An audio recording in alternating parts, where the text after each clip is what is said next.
Bueno, buenas tardes con todos. Gracias por la invitación a esta ponencia, ¿no? Con mucho gusto voy a poder compartirles toda esta información acerca de los cuidados de la alimentación, ¿no? De un paciente por sonda nasogástrica, sonda nasoyeyunal y gastrostomía, ya que es el tema de hoy. Primero es importante conocer algunos conceptos para poder entender qué cuidado se tiene que tener con estos dispositivos. Ya, primero, ¿qué es una nutrición enteral? La nutrición enteral consiste en la administración de nutrientes necesarios para poder conseguir un soporte nutricional adecuado por vía digestiva, ¿no? Cuando el paciente no puede consumir los alimentos de manera convencional por la vía oral, ¿no? ¿Con qué propósito? De poder mantener un adecuado estado nutricional, ¿no? Y que no tengan este déficit calórico ni proteico, ¿no? Por lo tanto, como estos pacientes no van a poder consumir los alimentos ellos mismos, es necesario la utilización de sondas, ¿no? Se va a suprimir la etapa bucal y esofágica de la digestión. ¿Qué indicaciones hay en la nutrición enteral?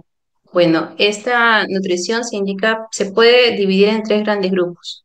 Primero, cuando el aparato digestivo es anatómica y funcionalmente útil, ¿no? ¿En qué casos? Por ejemplo, en pacientes con edad avanzada, ¿no? Los pacientes ya adultos mayores, donde ya están débiles o quizás están postrados en una cama, pacientes con neoplasias, mala oclusión dental, estenosis esofágica, pacientes que requieren, hay aumentos de requerimientos nutricionales, ¿no? Por ejemplo, en la sepsis, en los politraumatizados, en los gran quemados, ¿no? En la insuficiencia renal, etcétera. En el segundo grupo, que está indicada esta nutrición enteral, es cuando el aparato digestivo está anatómicamente restringido, ¿no? Por ejemplo, en síndrome de intestino corto, en los posoperatorios de cirugías digestivas, cirugías abdominales. Y también se indican cuando el aparato digestivo está funcionalmente dificultado, ¿no? En este grupo se va a dar un tipo de nutrición mixta e incluye las patologías de insuficiencia hepática grave, pancreatitis aguda, ¿no? Síndrome de mala absorción o presencia de fístulas neoplásicas del tracto inferior, ¿no? Hasta en pacientes con VIH también, SIDA. Hay diferentes vías de acceso de la nutrición enteral, ¿no? Y todo va a depender de dónde se inserte la sonda nasogástrica y dónde quede alojada el extremo distal, ¿no? Por ejemplo, acá tenemos el aparato digestivo, ¿no? Tenemos que los alimentos ingresan por la boca, siguen por el esófago, van al estómago y sigue el intestino delgado, ¿no? El cual en su extremo proximal está el duodeno, sigue el yeyuno y continúa el ilio, ¿no? Dependiendo en dónde se aloje la sonda, esta va a tener su nombre, ¿no? Por ejemplo, si la sonda es insertada por la nariz y se aloja en el estómago, la sonda se va a llamar nasogástrica, ¿no? Si la sonda es insertada por la boca y se dirige al estómago, es llamada sonda bucogástrica o también es conocida mayormente como una sonda orogástrica. Pero si se requiere que esta sonda migre más abajo, ya se va a alojar en el duodeno, será una sonda nasoduodenal. Y si esta sonda se aloja en el yeyuno, no como en esta imagen, va a ser una sonda nasoyeyunal. Hay otros casos en los que los pacientes ya necesitan una alimentación crónica, no una alimentación prolongada. En este caso ya los pacientes van a requerir de una gastrostomía, ¿no? Que se inserta un tubo, una sonda ya directamente en el estómago y sale hacia el exterior a través de un ostoma, ¿no? Que ya lo voy a explicar más a detalle más adelante. Y esta se va a llamar una sonda de gastrostomía. Ya, hay otros casos donde la sonda va directamente en el yeyuno y esta ya será denominada una sonda de yeyunostomía, ¿no? Su mismo nombre lo dice, yeyuno, que es la zona donde se aloja la sonda, y ostomía, que se refiere a ese orificio que sale hacia la pared, ¿no? Hacia el exterior del paciente. El día de hoy vamos a enfocarnos en los tres tipos de sondas más conocidas, que son la nasogástrica o la orogástrica, la nasoyeyunal y la sonda de gastrostomía. Primero, ¿qué es una sonda nasogástrica? Es un tubo flexible de plástico, puede ser de silicona, poliuretano. La más recomendada son de silicona o poliuretano, por su flexibilidad y su durabilidad, ¿no? Que tiene una medida aproximada de unos 75 a 90 centímetros y un diámetro entre 8 French a 18 French, ¿no? Esta es una sonda que se utiliza, que es la que más se utiliza en los pacientes porque es la más fácil de colocar, ¿no? Esta sonda la colocamos nosotras las enfermeras en su mayoría, ¿no? A veces el médico, el gastroenterólogo, pero generalmente nosotros lo colocamos por ser una técnica sencilla, fácil y que puede ser colocada al pie de cama del paciente, ¿no? Esta sonda debe utilizarse si se va a requerir una alimentación a corto plazo, ¿no? Tiene que ser de menos de 4 a 6 semanas en pacientes conscientes con estómago funcional. Ya cuando se va a requerir para nutrición, el calibre más recomendado es de 14 French, porque es una sonda delgada y también va a ser mucho más cómoda para el paciente, ¿no? No le va a producir mucho dolor. A diferencia de la sonda de 18 French que se utiliza en casos de donde requiramos vaciamiento gástrico, ¿no? Por ejemplo, en intoxicaciones o donde nosotros requiramos pues hacer lavados gástricos con abundante agua, ¿no? Luego tenemos, esta sonda también tiene ventajas, pero también tiene desventajas, ¿no? Una de las principales ventajas es de que hay un menor riesgo de infección. ¿Por qué? Porque el ácido clorhídrico del estómago tiene un poder destructor de los microorganismos. ¿Ya? Pero las desventajas es de que si no se tiene un adecuado cuidado puede producir broncoaspiración, también puede producir lesiones en la mucosa oral, orofaringia, erosiones, lesiones por presión, también si no se rota adecuadamente la sonda, así como ven en la imagen en la zona de la nariz. Como les dije, no es muy apropiada para nutrición enteral a largo plazo y para un paciente consciente esta sonda es bastante incómoda y también antiestética. La otra sonda de la que vamos a hablar, que es la nasoyeyunal, ¿no? Como les dije, se va a ubicar en el yeyuno. Esta sonda se utiliza cuando se sospecha de una alteración a nivel gástrico, ¿no? El paciente tiene que estar en reposo gástrico, duodenal o las glándulas anexas, ¿no? A nivel de páncreas, vía biliar. Está indicada en pacientes inconscientes o sedados o pacientes críticos con alto riesgo de aspiración. ¿No? Esta sonda también va a ser de poliuretano o siliconada, porque este material hace de que sea mucho más resistente a la descomposición de los ácidos gástricos, ya por la ausencia de plastificantes y porque son muy flexibles y mejor toleradas por el paciente que una sonda nasogástrica, ¿no? Estas sondas son un poco más delgadas. Como requieren de que sean insertados por debajo del estómago, la longitud es más larga, ¿no? Pueden medir de 105 a 140 centímetros y tienen marcas cada 10 centímetros, ¿no? Como ven en la imagen, para poder saber en cuánto está fijada. También tiene una punta roma de metal, que es la que está acá, que es la que va a guiar al médico para que se aloje en el yeyuno, ya para facilitar su colocación y tiene 3 perforaciones en la parte distal y un conector en Y, ¿no? Uno que va a ser para la administración de nutrición y la otra inserción, el otro tubito va a ser para la administración de medicamentos, ¿no? De igual manera, el diámetro oscila entre 8 y 16 French, ¿no? Cuando un paciente va a recibir nutrición enteral, generalmente colocan una sonda número 12, ¿no? Que es delgada, 12 o 14. Esta sonda, la ventaja que tiene es que tiene un bajo riesgo de broncoaspiración, ¿no? Porque no va a haber contenido gástrico, la sonda va directamente hacia el yeyuno. Pero la desventaja es de que es de una difícil instalación y mantenimiento, ¿no? Esta sonda no la ponemos el personal de enfermería, generalmente lo pone el gastroenterólogo y por vía endoscópica, ¿no? Requiere de que se le haga al paciente unos rayos X para poder ver si la sonda está correctamente ubicada, ¿no? Ahí se va a visualizar el punto distal de metal. Entonces, es mucho más difícil, ¿no? Es una sonda que tiene que programarse para su colocación. También puede ocasionar trauma o irritación nasofaringea, ¿no? Ya que también es colocada por la nariz. Esta sonda se obstruye más fácil que una sonda nasogástrica convencional, por el mismo hecho de que es más delgada y por lo que el material es mucho más flexible y requiere de bombas de infusión, ¿no? Porque cuando se da una alimentación por este tipo de sonda se requiere de que la alimentación sea y continua, ¿no? Generalmente es en 24 horas, no alimentación en bolo como se hace con una sonda nasogástrica. Ahora hablamos de la gastrostomía, ¿no? También conocida como PEG por sus siglas de gastrostomía endoscópica percutánea, ¿no? Que es la más conocida. Esta, como ven en la imagen, es una colocación de una sonda por implantación radiológica. Puede ser colocada vía endoscópica o también el paciente puede ingresar a sala de operaciones y colocarle la sonda, ¿no? Cuyo extremo distal se sitúa en el estómago y el extremo proximal se exterioriza, ¿no? Hacia afuera y se sujeta a la pared abdominal, ¿no? Tiene un botón que va cerca a la piel y tiene como un globito, ¿no? En la zona del estómago que va a permitir de que esta sonda no se salga de su sitio. Ya, generalmente la zona que se exterioriza mide unos 20 centímetros.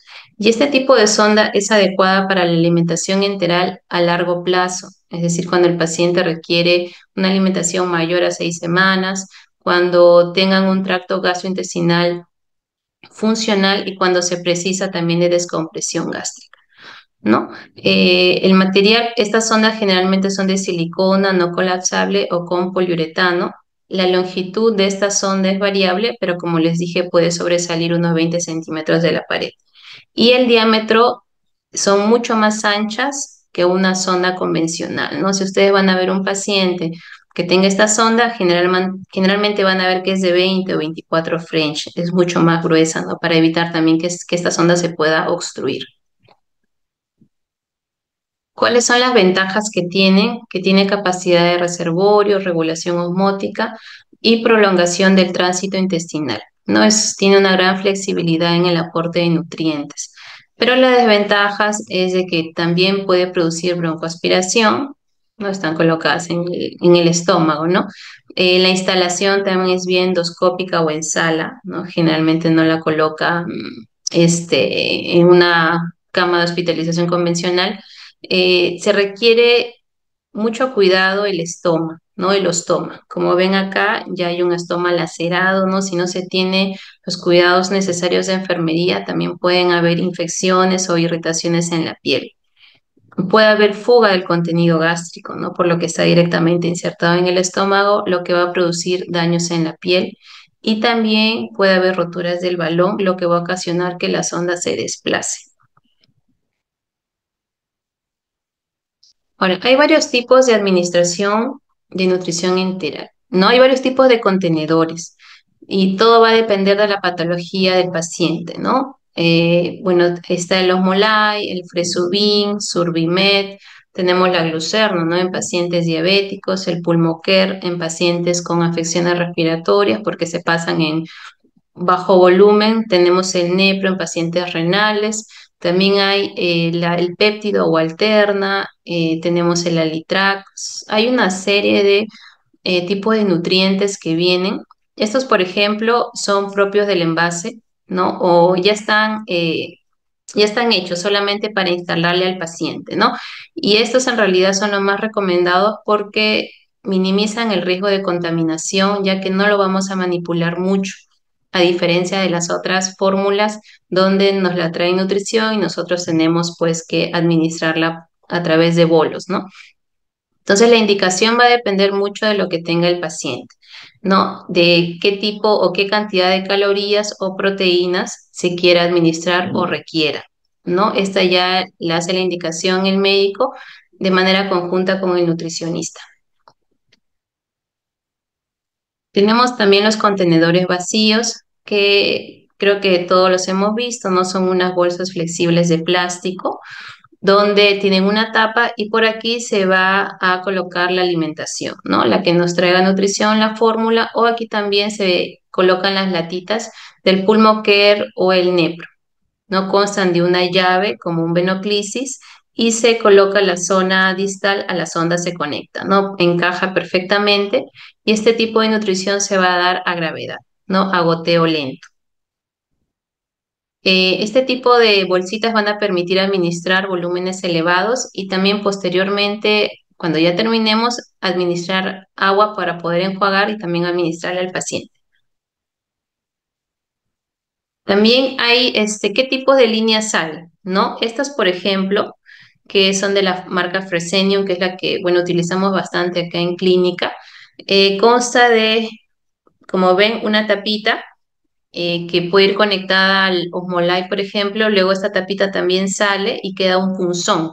Este punzón va a las bolsas directamente y estas sí tienen que ir conectadas a una bomba de alimentación, ¿no? Especial. Y se programa la bomba, no puede ser que esa nutrición pase en 20 horas, ¿no? Que es como generalmente lo administramos, si es una administración continua de dieta y se hace un reposo de 4 horas. Si es en el caso de sondas nasoyeyunales, la administración se programa en 24 horas. ¿No? También en la misma presentación tenemos las bolsas, que a diferencia de las anteriores donde tienen un venoclisis, esta también va y se inserta en la bomba de alimentación para que se pueda programar. Hay tres tipos de formas de administrar la nutrición enteral, ¿no? Por bolos, que es la que más utilizan, creo, en hospitalización, por bolos y a gravedad, ¿no? Esto se hace a través de una jeringa, ¿no? Y también tenemos la administración continua, que es como ven acá, a través de una bomba de infusión. La elección del tipo de administración de nutrición va a depender de la patología del paciente, de su tolerancia, de las vías de acceso y también de los medios con los que se dispone en ese momento. Tenemos la administración intermitente, ya que es la más parecida a la administración habitual, pero solo debe utilizarse en pacientes con tracto digestivo sano y un tiempo de vaciado normal, ¿no? Esto consiste en poder administrar volúmenes grandes, ¿no? De 300 a 500, aunque ya las últimas guías refieren de que solamente el paciente debería recibir máximo 400 mililitros de fórmula, de 5 a 8 veces al día, ¿no? Y según la tolerancia del paciente. Se puede realizar por tres sistemas, ya sea por la jeringa, que es la de acá, a gravedad o por bomba.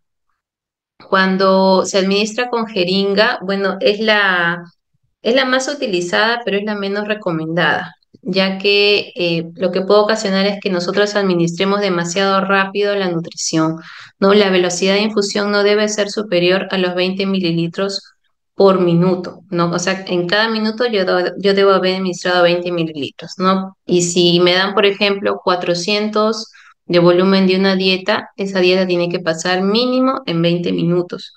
¿No? Entonces, esta técnica no se recomienda, ya que puede ocasionar en el paciente pues náuseas, vómitos, ya que es un poco difícil estar ahí, ¿no? Tratando de ponerlo a los 20 minutos, ¿no? Lo más recomendable en este caso es, si no se tiene una bomba de alimentación, colocarlo con las bolsas a gravedad. Y tenemos la administración continua, ¿no? Que es agoteo continuo durante las 24 horas, aunque también puede infundirse en menos tiempo según la indicación médica, 12, 16 o 20 horas diurnas o nocturnas en función de las necesidades y del bienestar del paciente, ¿no? También en función de los protocolos de la institución, ¿no? Por ejemplo, acá en Clínica Delgado, nosotros administramos la dieta cuando es una sonda nasogástrica, una dieta en 20 horas, ¿no? Acá en cuidados intensivos. Se hace el reposo gástrico de 4 horas, que es de 2 a 6 de la mañana. A esa hora se suspende la dieta, ¿no? Se inyecta agua y se deja en reposo al paciente. Y a las 6 de la mañana nuevamente se inicia la dieta, ¿no? Con una bolsa de alimentación nueva, con una línea nueva. Esta técnica está indicada cuando están alterados los procesos de digestión y absorción y es la alimentación a través de sondas colocadas en el duodeno y yeyuno también, ¿no? Sobre todo en como les comenté, en los pacientes con sonda nasoyeyunal, ¿no? Por ejemplo, en los pacientes con pancreatitis, ¿no? Necesitan tener reposo gástrico, tienen su sonda nasoyeyunal y se programa en ellos la nutrición, ¿no? Por 24 horas. Ahora, ¿cuáles son los cuidados de enfermería, ¿no? Que tenemos que tener en la administración de la nutrición enteral? Primero, antes de la administración, como sabemos, tenemos que hacer la verificación de paciente, tenemos que hacer la verificación de la indicación médica, ¿no? El tipo de nutriente, la forma de administración, la velocidad de infusión, ¿no? Tenemos que ver si va a ser un nutriente preparado, ¿no? Si ese es el caso, por ejemplo, si es una botella de Omolay, tengo que ver la fecha de caducidad, en qué condiciones está la solución, ¿no? Su coloración, su densidad, ver que todo esté bien. Y sobre todo que esté a temperatura ambiente, ¿no? Generalmente estas dietas no se refrigeran, están a temperatura ambiente. Si es en el caso de que son dietas que lo puede traer nutrición, ¿no? Que lo traen donde ellos lo preparan, a veces lo refrigeran, tenemos que sacarlo por lo menos una hora antes para que pueda estar a temperatura ambiente antes de su administración. No tenemos que educar al paciente si éste está consciente, preparar el material indicado, ¿no? Los guantes limpios, las líneas de alimentación, la bomba, la jeringa septo, el agua tibia, el estetoscopio, el lavado de manos, ¿no? Como sabemos siempre, antes y después de cada procedimiento. Muy importante colocar al paciente en posición Fowler, ¿no? Cabecera de 40 a 45 grados, siempre, ¿ya? Siempre antes y va a ser también, el paciente tiene que quedar en esa posición después de la administración. Si es en el caso de que el paciente va a recibir una nutrición continua, tiene que estar en posición semi-Fowler la mayor parte del día, ¿no? Luego, cuando el paciente ya está sentado, tenemos que verificar la correcta ubicación de la sonda, ¿no? En este caso, que podemos corroborar nosotros si es una sonda nasogástrica, a ver si está en estómago, ¿no? Al igual si es una gastrostomía y valorar el residuo gástrico. No sé, si es un residuo gástrico que es mayor al 30% de la dieta infundida, generalmente se suspende o se informa al médico y se espera unas 2 horas hasta volver a verificar. Durante la administración, ¿no? Antes de iniciar la dieta, tenemos que permeabilizar la sonda con unos 20 a 30 mililitros de agua tibia, ¿no? Para corroborar de que el paso sea suave, de que no haya ninguna obstrucción, ¿no? Luego, si es una fórmula que la vamos a administrar en bolsa, tenemos que colgarla a una altura mínima de 60 centímetros por encima de la cabeza del paciente, ¿no? Y proceder a administrar la nutrición. Si es en el caso de la jeringa, tenemos que elevar la jeringa por encima del nivel de la clavícula del paciente, colocar la nutrición y tenemos que dejar fluir de manera lenta a gravedad, como le dije acá, de 20 a 30 minutos. La velocidad del flujo puede verse alterada por la altura, ¿no? A más altura de la jeringa, esta va a pasar mucho más rápido y también en sondas que son gruesas, la dieta va a pasar mucho más rápido. La administración debe ser en forma gradual y lenta para evitar episodios de reflujo, pérdida o diarrea. Y como dice acá, muy importante, no tenemos que forzar la entrada de la nutrición. Durante la administración, ¿no? Nuestros cuidados de enfermería son como sabemos antes, durante y después, ¿no? Durante la administración, primero tenemos que purgar la línea de la bolsa de alimentación, ¿no? Para evitar de que entre gran cantidad de aire al estómago, lo que puede producir en nuestro paciente distensión abdominal.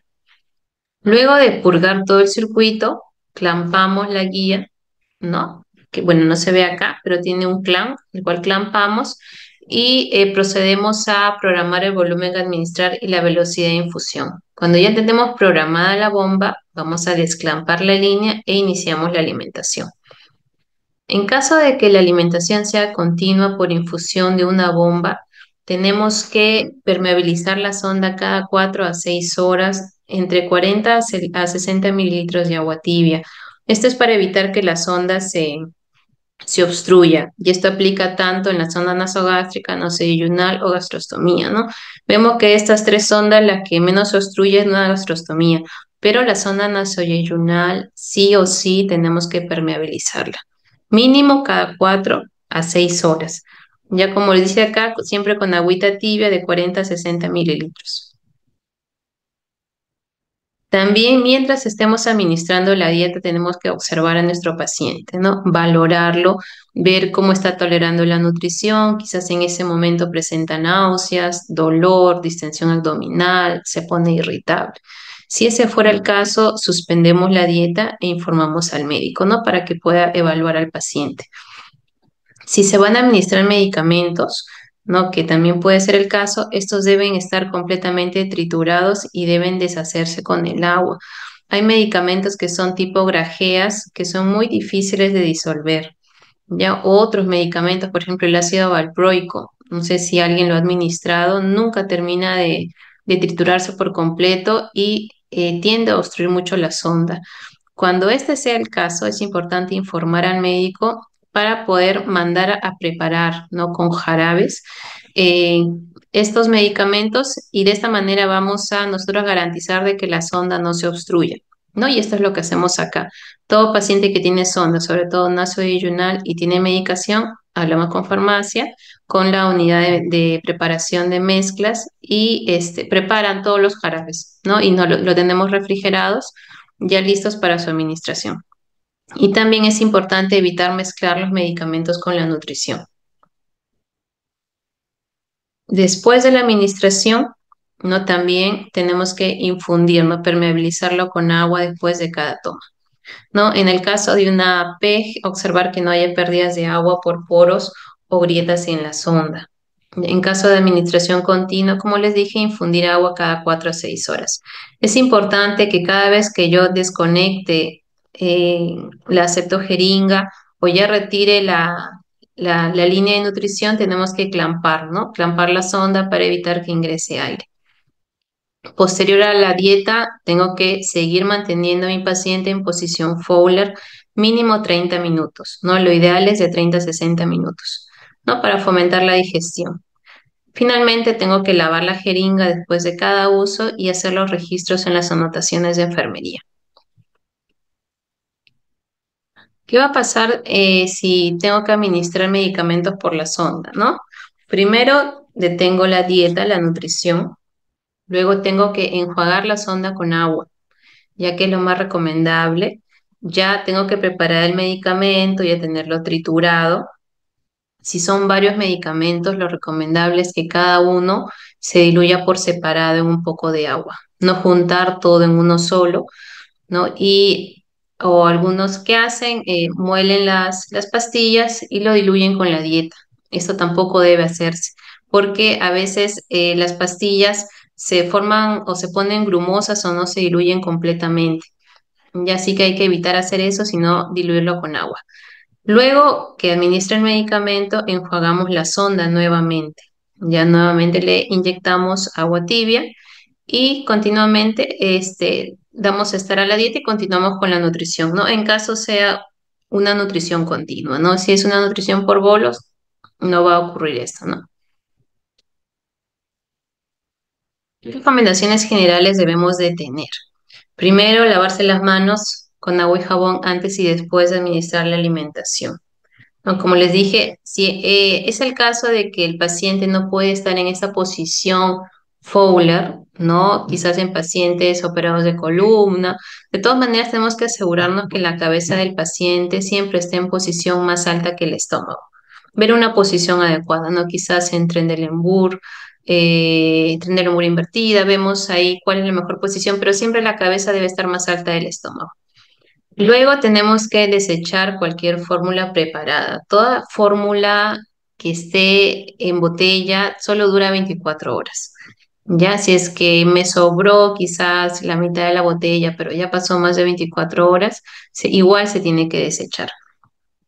Todas las líneas y bolsas de alimentación solamente duran también 24 horas, así que lo recomendable es cambiarlas.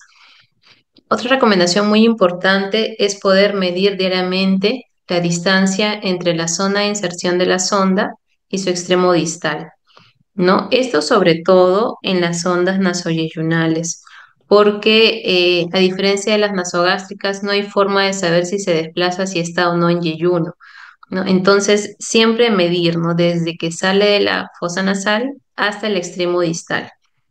Esto hacerlo siempre en cada turno y colocarlo en nuestras anotaciones de enfermería.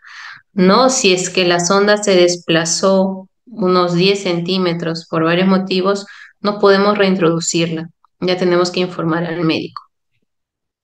También es importante comprobar la existencia de residuo gástrico, ¿no? Cada 4 a 6 horas durante las primeras 24 horas y después cada 8 horas durante la administración continua, ¿no? Si es un residuo, por ejemplo, el paciente tiene 500 mililitros de residuo, generalmente ahí se suspende la dieta. No todo va a depender del volumen también que se le administre, porque quizás un paciente solamente está recibiendo 20 mililitros por hora, ¿no? En 24 horas recibe un volumen total de 240 y yo saco 250 de residuo. O sea, al final no está tolerando nada de la administración de la dieta, ¿no? Entonces también es importante ver cuánto es el volumen que se le está administrando y cuánto es el residuo que yo elimino, ¿no?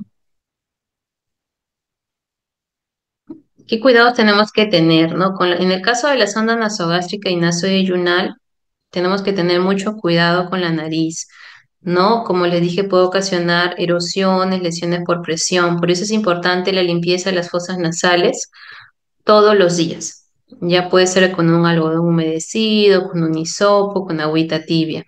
Luego es importante poder rotar la sonda, ¿no? Sacarle el esparadrapo también, la fijación se cambia de manera diaria y también esto me va a permitir verificar la marca de la zona de inserción, ¿no? Siempre que pongo una sonda tengo que poner una marquita que me guíe, ¿no? Hasta cuánto está ubicado.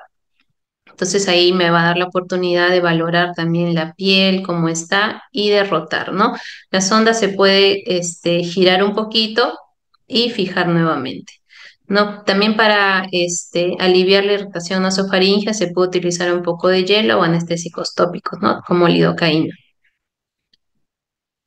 En el caso del cuidado de la boca, de todas maneras, diariamente el paciente tenemos que cepillarle los dientes mañana y noche, a pesar de que no coma, ¿no? A pesar de que tenga la sonda, es importante la limpieza oral, ¿no? También es importante la hidratación de los labios, porque tienden a secársele, ¿no? A los pacientes. Y si tiene alguna dentadura postiza, también limpiarla y guardarla durante la noche. La sonda también nosotros podemos limpiar, ¿no? La parte externa con una gasa humedecida con agua estéril.